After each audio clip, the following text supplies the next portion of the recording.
Hopefully this will make me, this will work this time. All right. So how many people do we have out front? It's mostly everyone's at the book sale part. There's Oh. people walking around in the lobby area, but, you know, and I told staff, you know, anyone asking about your presentation or lecture, just send straight up, doors open. Are there any posters up in the? Yeah, you know, we've got one on the windows, like, got that sign out there. Gotcha. And that's the trick, you know, people will come or they won't come. I mean, same thing with the intention class. Yeah. Well, what we'll do is if I'll stick around until about 1:30. If by that point we don't have anybody, I'll pack things up, and then I'll just pre-record this and submit it online. Yeah, we can reassess, because like I said, you know, here's the thing, going back to the mindful meditation classes, a friend of mine who was a veteran told me, you know, no one's going to come out with these things. You know, this isn't Berkeley. This is the conservative Central Valley, and lo and behold, I think we had 17 classes, and Grant told, I think, like 90 something people showed up. Huh. Overall, so like I said, you know, and again, we're on uncharted territory. You know, we thought that, you know, a lot of people show up at the origami class, only 2. But I mean, those 3 had a great time here. One thing about Ray Thomas, you know, is like he's a born teacher. You know. Yeah, he is. I've when we were doing the art hop around here, and I had the opportunity to meet him, and he was a really cool guy. So he's definitely. There might be people. No, let's see here. People walking by. Oh. Here's the thing, that's a trick with our, or at least public overall, so how do we tap into it? Yeah, we've got our Facebook page, you know, they were doing the occasional advertising, not on Hanford Sentinel, because for the amount that we spend, and this is a decision, executive decision by higher ups than me, is that, yes, it's not worth it. You know, for the money you spend for advertising in Hanford Sentinel, we don't get much. So everyone's, online, or no one's doing the old-fashioned newspaper thing. We haven't looked into radios, but someone did mention that to me, you know, try radio advertising. Radio advertising might not be a bad idea. You might look at local on air and see what they're doing, especially like public access, if there is still public access. There was a radio station, I don't know if it's still there. They were on the 7th Street, right next to the shop down. Their office was downtown, studio was downtown, but you know that was like years ago. I mean, Yeah. Years ago. I think we have some people coming up. Hi. Hey, I'm the only one up here. so far? No, you know what, he gave me paperwork on it a while back, and I was like, wow, I'll take a look at it. Awesome. Glad to have you. Real fast, how's the temperature? I know this building's kind of wonky. I could bring up a fan if it's getting close that. It's not too bad. It's not terrible. Okay. No, it's actually not. It's not bad at all. It's very nice, in fact. All right. So, but yeah. So if you, like I said, I can always close that. I don't know how much hot air from outside is blowing up through that open door. Right? Keep it closed a little ajar. Yeah. No, I think it's fine. Okay. Right. Yeah. I'm glad you could join us. Yeah. Timeline, what's the timeline from? Oh, that's where the libraries. It has nothing to do with Mr. Garrett's lecture. It's sort of the library history. Yeah. That's nothing to do with me. If it had a timeline about like dragons or ancient monsters, that would be more me. So. That's interesting, though. I mean, it's 1930. I didn't get here till 1994, so the cutoff's like right about there. But Yeah, I moved to Hanford in '89, so. 89, huh? Yep. From? Well, from Phoenix, but my parents were originally from the Valley. Yeah, my dad was from Hanford, my mom was from Exeter, and then we were living in Phoenix at the time, and then we moved here in '89 because my dad wanted to move closer to family. And so here we are, and I've been here. I think Phoenix is a different culture than this is, for sure. I think it's a little bit more family-oriented culture here. Definitely. A little more community. You have a smaller community to deal with. That's part of the reason why my parents wanted to move back, is not just to be closer to family, but also because it was a good area to raise kids and raise a family. because by the time we moved back, there was me and my brother, and they wanted to make sure that we had a nice enough community, small enough that we could grow up and kind of go wherever we needed to go, and but it wasn't too far away from big places. So I mean, it's kind of perfectly. Hanford's one of those places that's really perfectly set because you're 2 hours from the coast, 2 hours from the mountains, 4 hours from Los Angeles. Geographical oddity. I know, right? 2 hours away from everywhere. Yeah, I have a friend, he actually lives in Pasadena area, but he has a house here. And he said he bought the house here because Hanford reminded him of the LA he grew up in. I don't doubt that. No, I don't doubt that at all. In fact, when we first moved here, I mean, my earliest memories of Hanford were like I didn't really go much of anywhere. Like trying to figure out how to get downtown just threw me off because I was 7, 8 years old. But I remember coming downtown for the first time, and the first time I saw the Civic Auditorium, my first thought was, "Oh, Back to the Future." Was this where Back to the Future was made? And my mom's like, "No, that was made in a movie studio." And I'm like, "Sweet." First time I got here, they had a four-way stop at 12th and Lacey. Yep. There's a four-way stop there, and Bill Vertigo and his family owned all that land there. Mm-hmm. And my in-laws knew him a little bit. They were close friends, and they're at the next stop at 14th and Lacey. Yeah, my grandmother, she had her house was on the corner of Courtner and 11th, right across from Hidden Valley, and where all those houses are now on the north edge of Courtner, going towards Fargo, it was all walnut orchards for as far as you could see. And what was really what I remember is as a kid doing homework in her kitchen, and her window would look out on the street. And especially during wintertime, during Christmas, like those walnut orchards would be bare, and there'd be fog rolling in from the country, and there's nothing blocking it from coming in off the 43.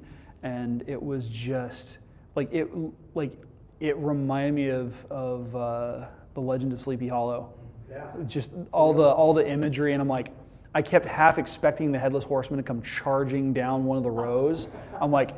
And like that, and it stuck with me, and so that kind of one of my first experiences of being a writer. And so I started getting into doing folklore, and I started doing a lot of research into mythology, and eventually it made its way into what I'm doing now. Well, Yeah. I thought there'd be a little bit more of a desire to be involved in this today. It's kind of coincidental. I got here today. Well, that's happening today. I said, wow, I'll head up that way around noonish and see if I can. Well, there's a little. I mean, we've got a little bit of competition because today is the short film festival over at the Fox Theater, and I don't know what time that's supposed to go off. I think it's later this evening, but I think there's a lot of people who are getting ready for that rather than just being downtown. So. And the book sale, obviously. Book sale, yeah. So. Yeah, today I'm talking about monomyths and adaptations, and so I had something planned, but I'm all for swapping it up and doing more conversational stuff as well. So. That's cool. The interesting thing what caught mine was mythology. Mm-hmm. You know, where more of the Norse mythology. I was educated in both of them. You know, one's from the Mediterranean or Middle Eastern, not of any of the Asian or anything like that, but of the Norse and that of the Middle Eastern. And I think that I related more to the Norse one, and had a lot more of. It was more interesting to me. Yeah. And it depends. I grew up reading mostly Greek mythology, and I didn't know much about anything else. So I know that I know some things about Egyptian mythology, but it's well out of my wheelhouse. I started getting into looking at Norse mythology to an extent. just because I liked it, but it was always like the Greeks, because of how tragic everything is, Yeah. and how dynamic it is and dysfunctional. I really kind of just gravitated to that, because I think what's interesting is with Greek mythology, you have these characters they're gods. They're supposed to be immortal or eternal or whatever, and they're more flawed than the human beings that they claim to be better than. Yeah. But what's interesting is, I mean, it led me to pursue my background. So like, I did my bachelor's in creative writing, obviously, but I did my master's degree in biblical studies, and so I did time in seminary, and which gives you a lot of formative theology, and it looks at.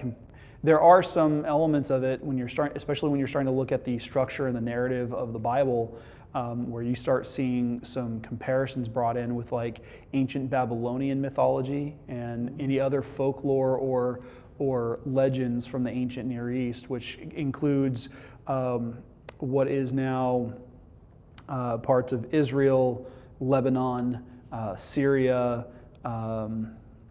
parts of going into like Egypt, the western parts of the Arabian desert, and going into like Iraq and Iran, because where Babylon sits, or where it did sit in Mesopotamia, is where modern day Iraq is. And eventually the Babylonian Empire gave way to the Persian Empire, which came out of Iran. And then eventually you had the Greeks swarming in with Alexander the Great, and they brought their influences in, and his empire split into the Seleucid Empire and the Ptolemaic Empire, and then eventually the Romans came in. And the I think it's kind of just coincidental where the timeline that's up on the wall, it still reminds you of biblical and also mythology, how their timelines, like they have some references that are like similarities, but they're not really in tune with one another. Like if you put like, the exact date and time on it, it could be thousands of years off. Oh yeah. It still seems to be some like, wow, it's too close to be. Well, and not some similarities. It's just odd. Yeah, and so like one of the cool things, especially when you're dealing with, because like when you're talking about myth, you're dealing with different belief structures that in some cases originate from a lot of the same geographic regions, but they have been changed or they've been adapted depending on different influences that have come in over the years, as well as you see some similarities that span throughout different cultures, regardless of geography and time. And they come about, it's kind of interesting how there's somewhat of a vacuum, but yet there's still so many similarities to things that, because there is kind of a cross reference there. I'm talking about monomyths. Monomyths are, the term was actually coined by Joseph Campbell, who he's the guy who popularized the idea of the hero's journey. And basically what a monomyth is a common narrative thread that you see throughout various cultures, various time periods, that tell a particular story, and you see it happening kind of like a cycle over and over and over again. The hero's journey is just one of them, because if you look at, say, King Arthur, Star Wars, Hercules and his 12 labors, or you look at Thor, they all follow a hero's journey, where they have to cross from their normal everyday world into a special world, and their whole world gets turned upside down in the process, and they have to kind of learn more about who they are and how they're going to survive this new existence. And I'm actually going to be doing a talk in a couple months on the hero's journey more in depth. But creation stories are huge. I mean, like biblical account. So the biblical account, it says that God created the heavens and the earth, okay, and that like his spirit was over the primordial waters. And like in Hebrew, the words heavens and earth literally translate to hashamayim wa ha-eretz. Sorry, I had to look at my pronunciation there. And it's literally just like ground and sky. But then you look at the Enuma Elish, which is the Babylonian creation narrative, and you have two entities, Apsu and Tiamat, who both represent fresh and salt water respectively. And they give birth to a bunch of gods, including one named Ea and one named Damkina. And they created the Babylonian hero Marduk. And Tiamat is a dragon, or like some kind of sea serpent. And Apsu gets really, really jealous that his children have created their own children as like almost a way to replace him, and he doesn't like that. And so he goes and tries to kill Marduk, and Marduk if you look at the Epic of Gilgamesh, Marduk actually becomes this sovereign protector god of all of humanity, and he ends up killing Apsu and Tiamat and hurling their bodies into the sea and destroying them, and then creating human beings to do all the work that the gods thought they were too good to do. But then you look at Greek mythology. Greek mythology starts off with Gaia, Mother Earth, and Uranus, which is where we get the name for the planet, who is the sky god. And they give birth to like a bunch of different creatures. They have the I'm gonna butcher this because I don't speak Greek. The Hecatoncheires, the Cyclopes, which are like the Cyclopses, and then the Titans. And so everyone's like, oh yeah, the Titans, cool. And so like and Uranus actually is the one who traps all the Titans in Tartarus, which is like the underworld. And so Gaia gets really ticked off because how dare he do that to her kids. She releases Kronos, gives him a weapon, a scythe. And like if you go, which is interesting that he's given a scythe, because we think of a scythe here in Western culture as the indication of death, because we look at the personification of the Grim Reaper. But the scythe is a farming tool. And the Roman name for Kronos is Saturn, and he was the god of farming, but he was also the god of time. And what ends up happening is Kronos kills Uranus, gets rid of him, ends up having three sons, Zeus, Hades, and Poseidon, who then turn around and kill their own dad because he tries to devour them. So you can see that dysfunctional cycle perpetuating itself.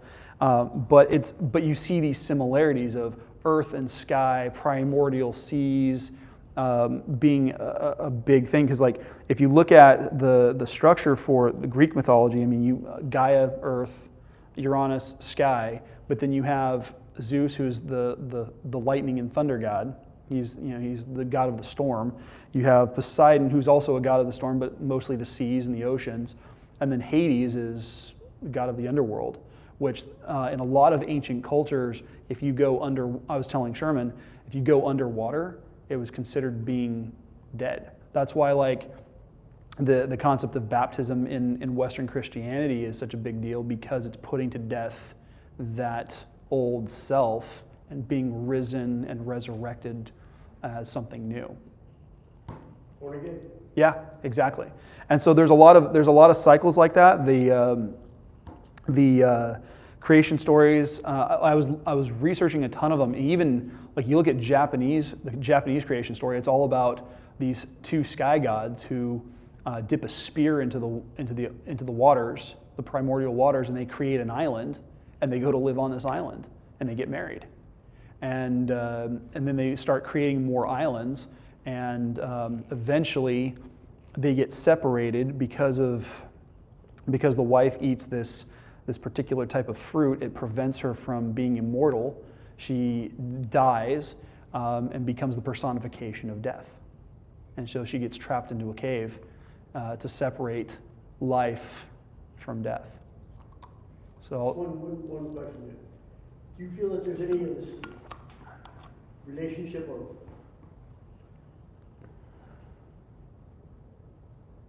terrestrial beings that would be intervening, that, you know, ancient alien type thing? That's in line with or ties with it, or do you think the idea of ancient aliens is, that theory is relatively new. I mean, it came about in the 1960s with Eric von Däniken, right. when he wrote the book Chariot of the Gods, and it's insightful. And I know that there are a lot of people who are like, there's no way ancient humans could have built, you know, the pyramids and stuff like that. It's like, I don't know. I mean, the ancient Egyptians were pretty smart people. They built some pretty amazing structures, and if you look at pyramidal structures, they're some of the most solid structures you could come up with. They're more solid than, say, a rectangular building or a square building or a tower. Why? Because they're equilateral, they're the same distance, and although I've seen the meme where, like, you got the architect building a pyramid and then he folds down the piece of papyrus and it's like, oh no, it's supposed to be this guy's house, and he's missing like half the building. That's just my lame joke. But as far as ancient aliens go, it's I think what it becomes is it becomes kind of like a kind of a new agey theology to replace the idea of something divine with something that's more easily understood. Because if you look at most mythologies end up the embodiments of the gods are just as flawed and just as human as actual mortal humans are. I mean, take the Greek gods, for example. I mean, they're constantly screwing around. Zeus had how many girlfriends that he hooked up with? Some of them he raped. How many did he have kids with? Tons of them. I mean, I think it's hilarious that, I mean, case in point, Jupiter was named. The planet Jupiter was based on the Roman name for Zeus, and all the moons that circle Jupiter are all named after some of his various conquests, Ganymede, and so on. And and what's ironic is, back in, what was it, 4 or 5 years ago or something like that, NASA sent a probe to go survey Jupiter, and they named it Hera, or, well, actually they named it Juno. Juno was the Roman name for Hera, the queen of the gods, and they basically sent Jupiter's wife to go spy on him and all of his girlfriends. Just kind of a neat little bit of irony there. Sure. But yeah, I mean, you've got this god in Greek culture who is like the guy. And his behavior is like, we wouldn't want to model that for our kids. We would consider that person an awful person because he's a womanizer, he's a liar, he's a thief, he's a potential rapist, sex criminal. That does not sit well in our society. So we'll try to, as kind of a new age modern theology, it would make sense for us to say, well, no, it could be aliens because we don't know if they exist, yes or for sure, but that could be the potential, even though there's really no evidence suggesting that. And a lot of the evidence that, like on the show Ancient Aliens, where they're like, yeah, this is proof positive that this is happening, they're taking something and they're like, oh, if you just tip it on this angle and view it from this lens, oh yeah, it totally looks like an astronaut wearing a helmet. It's like, that looks like someone's scrotum, dude. Well, it's like they make large leaps in logic. Exactly.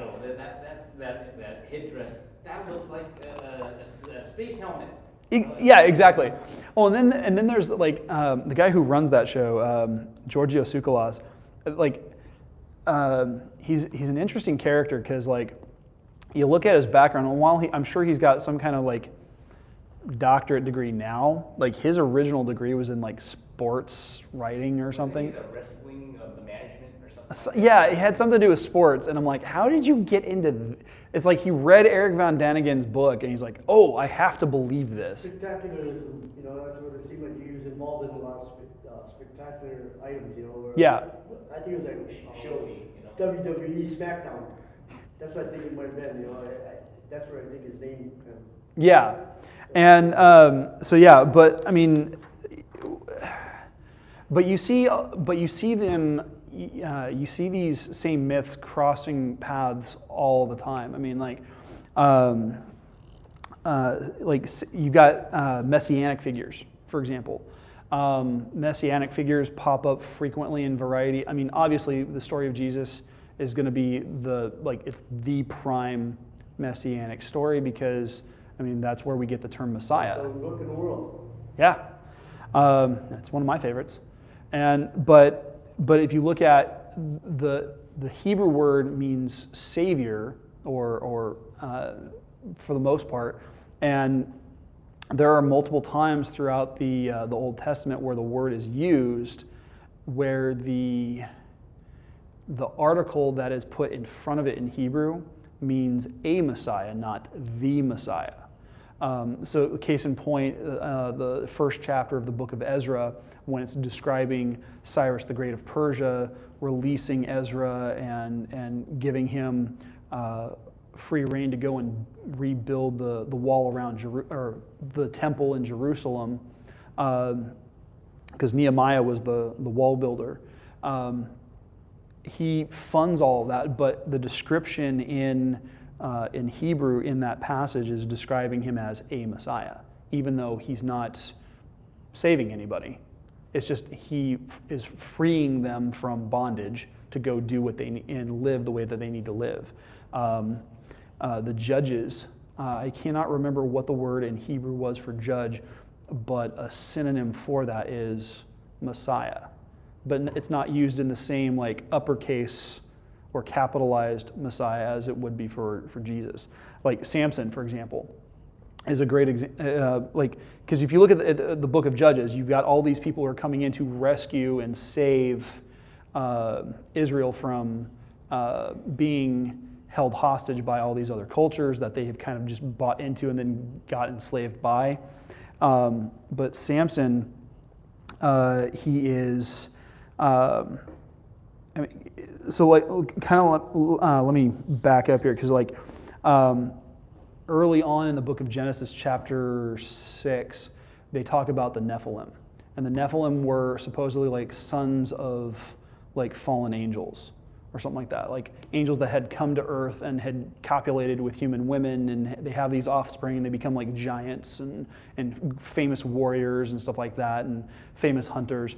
And so you get down the line, you've got Samson, and now Samson, that we have no idea if his genealogy had anything to do with Nephilim, but he's blessed by God with having tremendous strength because of the vows that he's supposed to live under.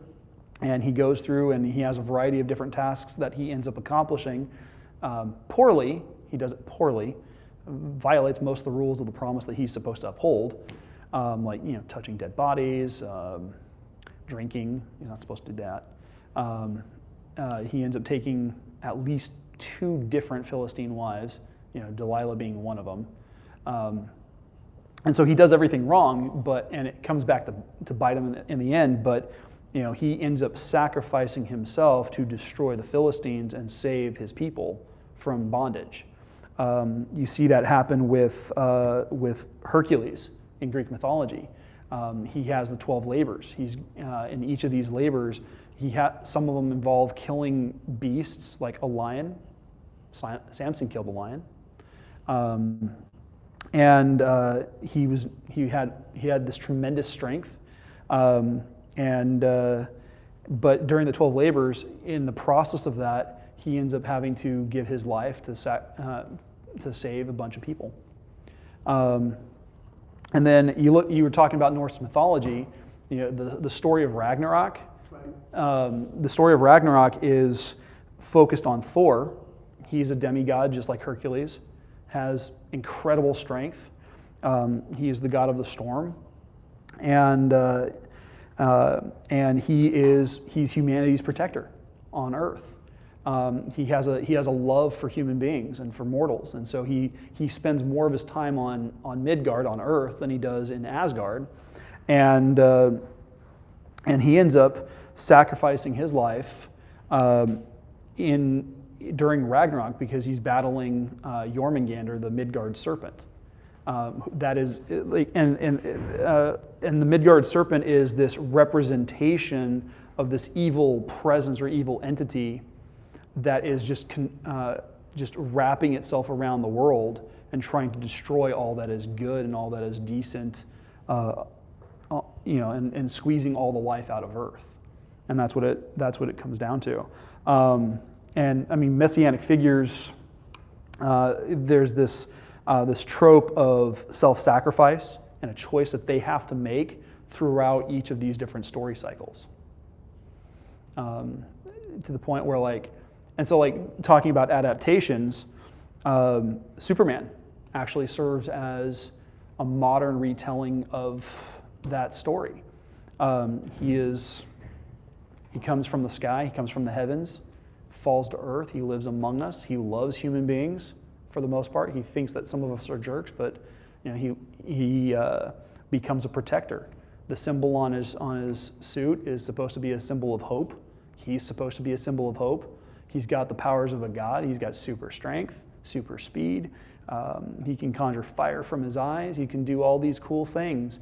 And he tries as hard as he can to not let anybody die. Even the people that are the worst in the world, he will still prevent them from being killed. And one of the most iconic storylines in all of Superman's comic runs was the death of Superman, where he faces off against Doomsday, ultimately sacrifices his life to save humanity from something that they could not stop.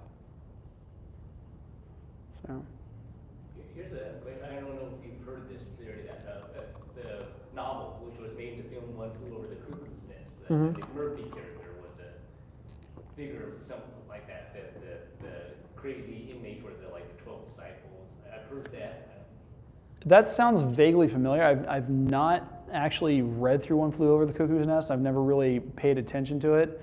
I do need to watch it though, because the movie is just fantastic, and I know I need to read the book as well. But no, I've heard something about that. I've never paid any attention to it.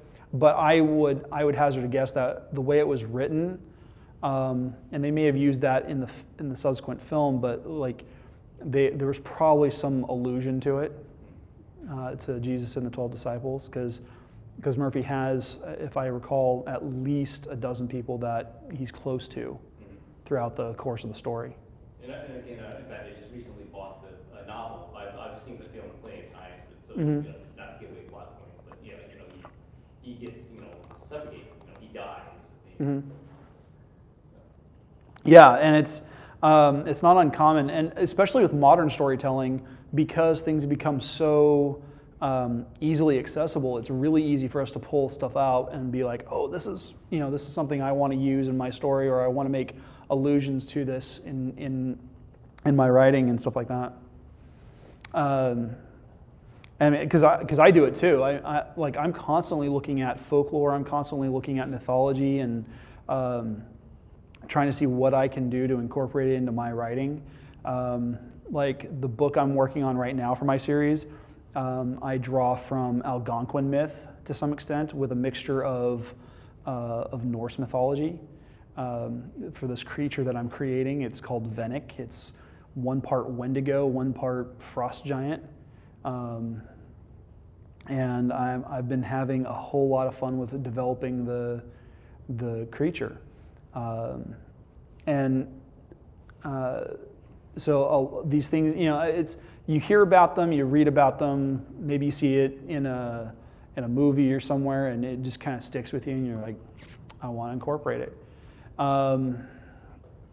My favorite trope, especially when writing fantasy, is dragons. They're some of the coolest characters, some of the coolest creatures, and they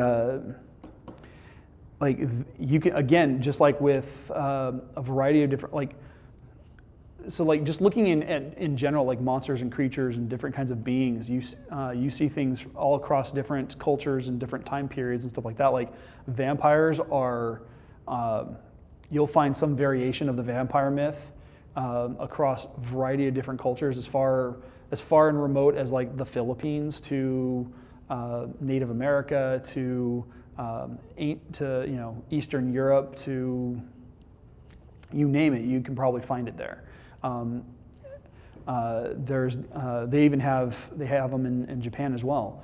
But dragons are one of those things that they're just across the board some of the most prolific creatures that you'll see. Because going back to ancient Near East, well, actually, I was going to say with Western dragons, like most of our Western dragons look like this, or they look like something out of Game of Thrones, because this is what we've got in our heads.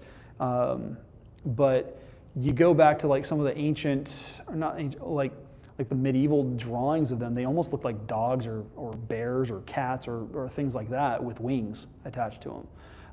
But then you look at dragons from like China and Japan and Southeast Asia, and you have dragons that they are instead of being like malevolent and being dangerous and being feared, you have dragons that are benevolent, that they're treated like gods, they're worshipped, and they have different. Instead of looking like like this, they have like the different elements of them are taken from the 12 animals of the zodiac. So like the legs are kind of like the hooves of a horse. Their heads are almost dog-like. They have these manes kind of like a lion. Their bodies are reptilian and serpentine like the snake, but they have the ability to move as quick as a rabbit. So you have these different elements taken from the zodiac, which changes some animals out depending on where you are in Asia. I know that in China and Japan it's the rabbit, but like you go to Southeast Asia and it's a cat. So they change things out depending on cultural influences, and some of that might just have to because especially Southeast Asia and the Orient, they while you had different cultural elements and religions all kind of mixing and mingling for centuries there. Like Japan, for example, their initial religion was animism. Everything had a spirit, and eventually became Shinto. But then you had Buddhism make its way into Japan, and so it became this blended mixture of Buddhism and Shintoism, and the temples. Some temples got transferred into Buddhist temples from being Shinto, and there's still kind of a mixture of practices that still take place. But the dragons are usually something elemental. Usually they're connected to fire or water or something within the five key elements that happen. But then you look at ancient myths like the ancient Near East, and going back to Babylonian, like I said, Tiamat was a dragon. I can't remember what the description of Tiamat was, but Tiamat had this like very serpentine design. Whether or not she had wings is another matter. I don't remember off the top of my head, but she was part of the sea. And then like you look at the book of Job in the Bible, towards the end of that book, it was chapter, I want to say 41 or 42, is where you have descriptions of the Leviathan. And the Leviathan is described as having streams of fire snorting out of its nose, and its tongue was just on flame, and just all these descriptions, and how you can't pierce its hide because its scales were too strong. And what's interesting is you look in some translations, they'll have like a footnote that says, might also be a crocodile. But my thought is, it's a dragon. Come on, let's call it what it is. But if you go back in and you look at what the Leviathan was, the mythology behind a Leviathan was that it was an ancient sea serpent that was representative of death and destruction and darkness in this primordial ocean where life originated, but could also be the cause of wiping everything out on Earth.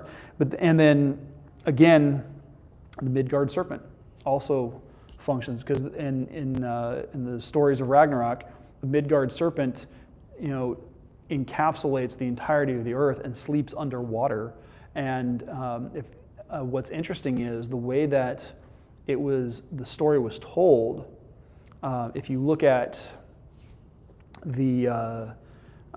some of the mid-oceanic ridges along the Atlantic, where a lot of volcanoes are, especially at the Ring of Fire,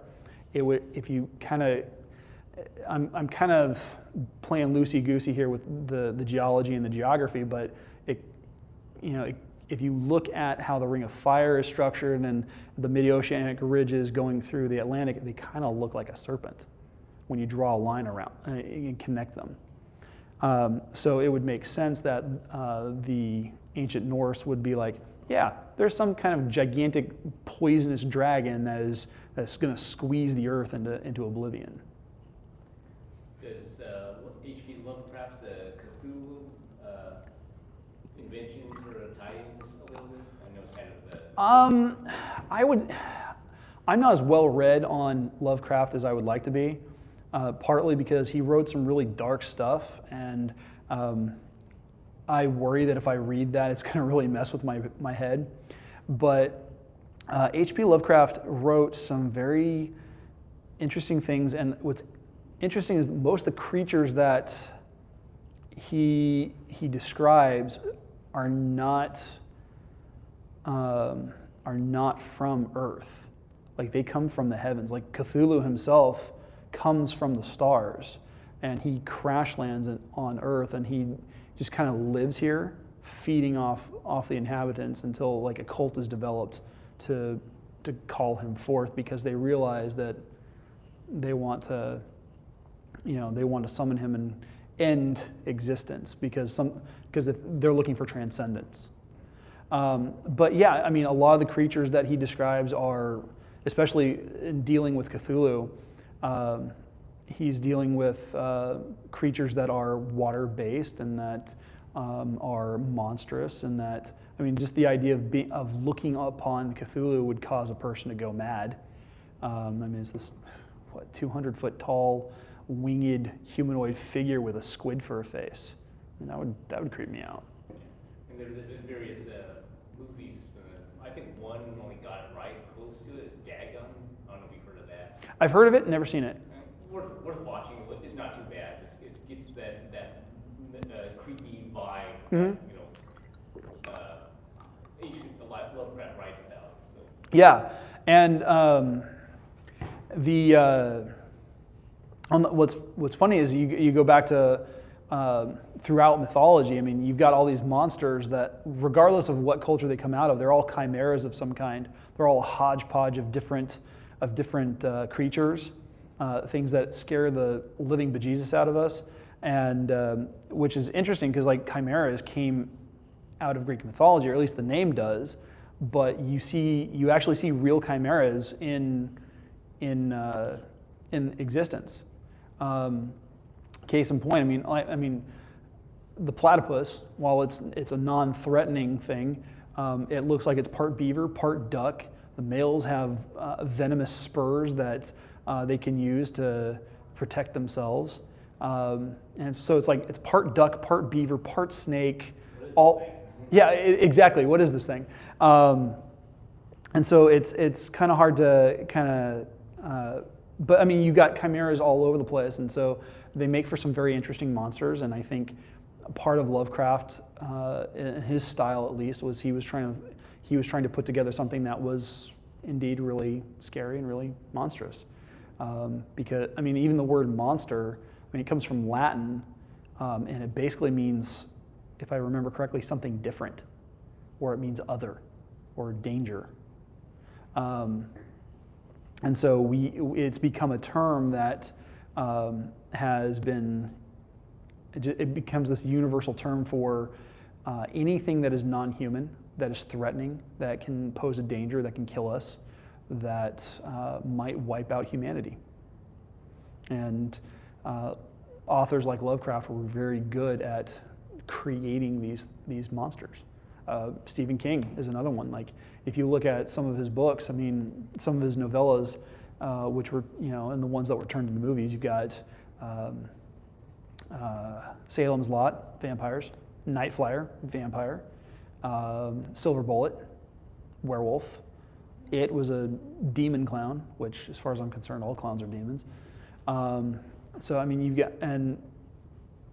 all these various monsters that are coming up because it's there. We've been exposed to the monomyth of monsters for centuries, thousands of years, because anything that's different, anything that's other, anything that looks remotely inhuman, we have an initial, almost instinctual need to fear it or understand it.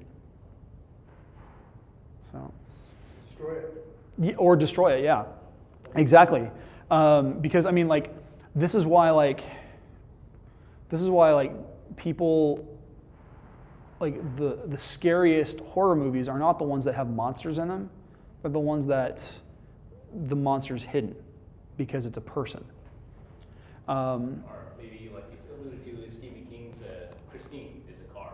Or, like, I don't know if you guys saw that 1977 movie, The Car, with James Brolin. Again, Which was a ripoff of it was a The Car with James Brolin was actually an unauthorized film adaptation of Christine.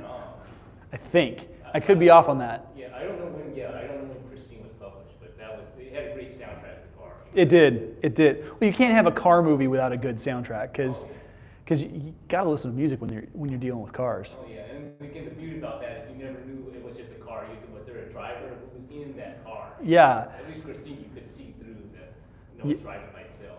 Yeah, and but I mean, what's interesting though is you go back to ancient mythology and all these monomyths and things like monsters. They are meant to be to play on our fears, to teach us a lesson, or to prevent us from doing something that becomes a taboo within our culture. So, like, going back to my reference to the Wendigo. Wendigo is an Algonquin myth that it spreads as far. It's one of the broadest spanning Native American myths of any people group because it covers geographically, like, parts of New England and upstate New York and going up into eastern Canada and across portions of central Canada. It's all over the place, and even into the Pacific Northwest. And the idea is that the Wendigo was this monster, this creature that had this insatiable appetite. It was fueled by rage, fueled by hatred. It came about in the coldest winters, and what the mythology behind it was that it was meant to be a vehicle for teaching against the taboo of cannibalism. Because what happens when you deal with someone who is desperate and starving and they're trapped and they have no access to resources? They're going to find food wherever they can, and they're going to cannibalize. We see this with the Donner Party. We see this with the soccer team that was trapped in the Andes back in the 1970s. And it can get really brutal. In fact, there was a movie that came out in 1999 or 2000 with Guy Pearce called Ravenous. And it plays on the Wendigo myth without actually showing any kind of monster. And that was the interesting thing, is that the monster was the people, and that you didn't know who was infected, as it were. And so what it came down to, like Guy Pearce's character, he survived the Battle of Little Bighorn, and he survived Custer's Last Stand, and because he ran away, he didn't like violence, and but because he was the only survivor, he was celebrated, and it grossed him out. And they're like, because he was an embarrassment to the military, they shipped him off to the Sierra Nevadas, to this fort. Well, the fort was under command of some people that were that had begun practicing cannibalism, and so the local Algonquin folks that were helping out around the fort started speaking about Wendigos, and it gets really brutal, and so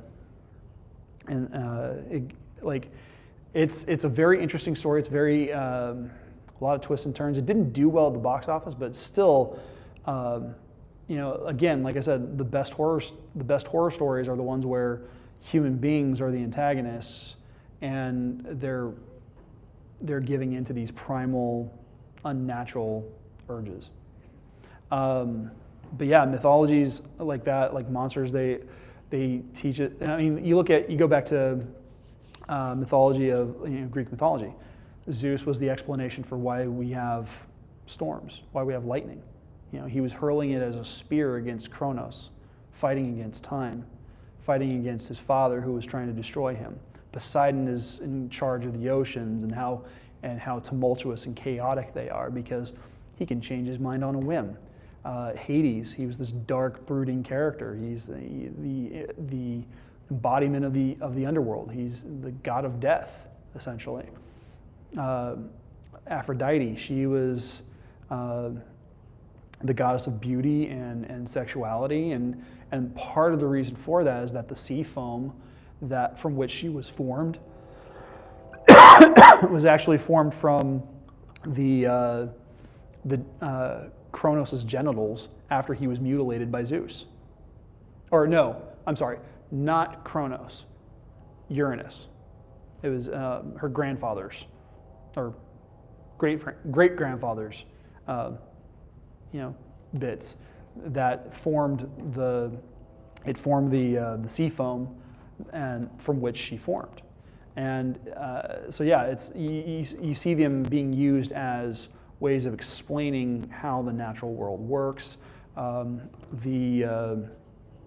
in fact, most people don't realize this, but if you go back into Exodus and you look at the 10 plagues that Moses drops on Egypt, each one of those actually is a slight against one of the gods in the Egyptian pantheon.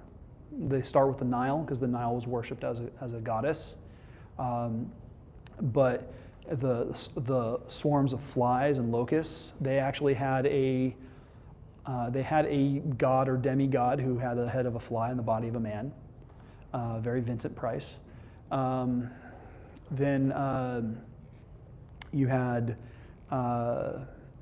the cattle and the oxen and the livestock dying. They had one god who had a cow's head or bull's head. So every single one of those plagues specifically targeted a different part of the belief structure in the Egyptian pantheon. It's really interesting you brought that up. I don't know if you guys are familiar with a gentleman by the name of Emmanuel Velikovsky, and he wrote a book in 1953 called Worlds in Collision, where he posits that Venus was a comet that back in the ancient days it came in and went by Earth and screwed up the environment and took out the atmosphere of Mars. But he's saying that the plagues of Egypt, that was actually, it wasn't a myth, that was true, that that when the blood, was there a river that? Yeah, the Nile turned red as blood. Yeah, he's saying that It was actually the first plague. Yeah, that the iron from this passing comet, that's what the blood was. It wasn't anything mythical, but again, it's his book. Yeah. Well, and again, there's actually a lot of different theories as to what may have caused the plagues of Egypt, because there is archaeological evidence that suggests that there were plagues that hit Egypt big time. In fact, there was one article I read when I was in high school that posited that all the plagues of Egypt were brought about because of a volcanic eruption on the Greek island of Knossos, and separate from the eruption of Thera and Santorini, but the eruption happened, and it, as big as it was, it would have spread out to the known world at that time, and so like the falling ash and the minerals and the poisonous gases would have created algal blooms in the Nile River, because what happens is when it's like when you have red tide, the red algae just will destroy the environment or the ecosystem of a river, and so that's what was causing the water to turn blood red. And if there's a lot of iron or a lot of brimstone, it would make sense. Which would drive the plague of frogs, because you've got all these frogs leaving the water, trying to get to higher ground, so they're going wherever they can, all along the river edge. Other animals are going there. You've got crops wilting because they're not getting watered properly. You've got livestock dying, possibly from contaminated water sources. You've got boils forming because of the poisonous gases that are traced in the air or in the water, maybe. You've got the hail and the darkness that would happen because of an eruption, with the ash coming across and cause. Because I mean, if you look at pictures of volcanoes in the midst of an eruption, you can see all sorts of weird storm phenomena happening, including lightning, hail, and it may not even be hail. It could actually be like pumice stones coming to Earth. Fireball, yeah. The fire and brimstone that's talked about in Exodus, the lava bombs being launched high up into the atmosphere and coming back down on Egypt. See, this is where I have the intelligence, or not intelligence, where our technology advancement now, as we are at this point in time in our lives, Mm-hmm. they're trying to put an explanation to how things were back then. Because they didn't have that advanced thought, I guess. I don't know. Mm-hmm. Is that Giorgio comes up with the same thing, from Yeah. ancient aliens, kind of thing, which has some tendency to believe something because they didn't have the technology. But then again, if you think about this for 1 minute, don't you think just possibly there was a civilization 1 million years ago and it's been wiped out completely from the earth that we have no clue about that's ever existed here? Is it possible? Sure. I can't say it's impossible. But the concept then is, well, where did that all go? Where did the technology go? Okay. I mean, sure. Yeah, it may have been buried. Because if Storms wiped it out for 1 million years. So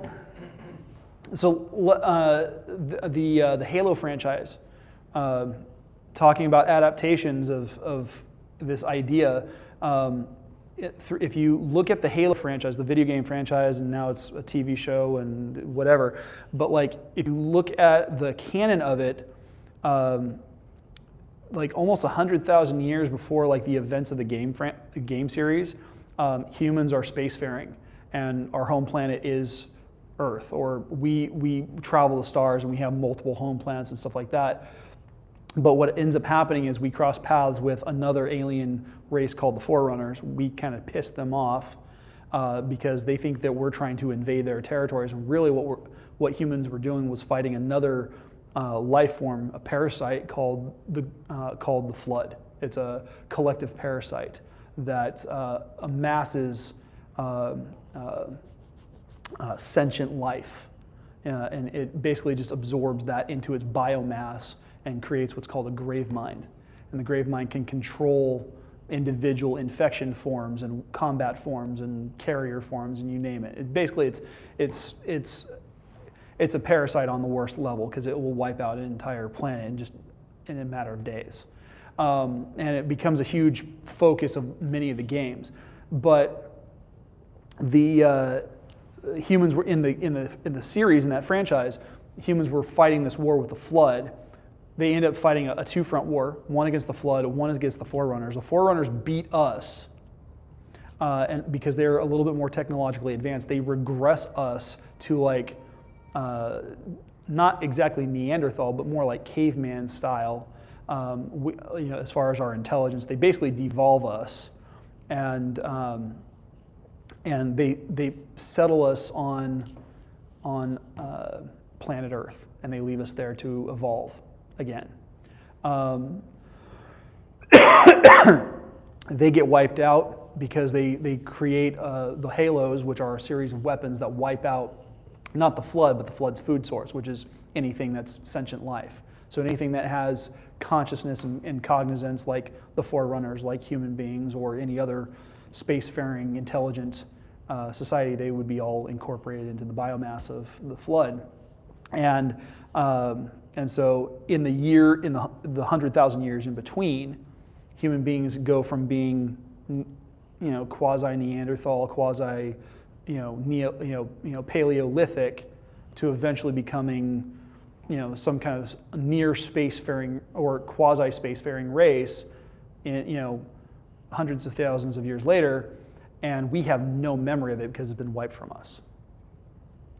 And so, so it does pop up in pop culture, the idea that maybe there was this ancient civilization on Earth, but then we have to ask ourselves, if that was the case, what was the cataclysm big enough to wipe them out? If they were so technologically advanced, what wiped them out? What caused their extinction? What was? Because like if you look at history, there's been you look at extinction level events, ELEs, and you have to ask what caused those. Like with the dinosaurs, it was a big freaking meteorite that just hit the Earth. Atlantis, what took that down? Right, and while the idea of Atlantis is still really cool, and I like that idea, like, again, we have, like, you look at Plato's, his writings and his description of Atlantis, we have so many different locations across just the Mediterranean that could be Atlantis. Santorini is one. There's a couple of other islands throughout the Mediterranean, some near France, some near Italy, some near Greece. That's all feasible because of Ice Age going on. Could be, but no one place matches the locations. Right. Because there were certain descriptions that were given by Plato, and no one place matches all the all key descriptions simultaneously. So but again, I'm not an expert in that field. I like it as myth, and it's thing too. It kind of taken outside the Central American folks that had the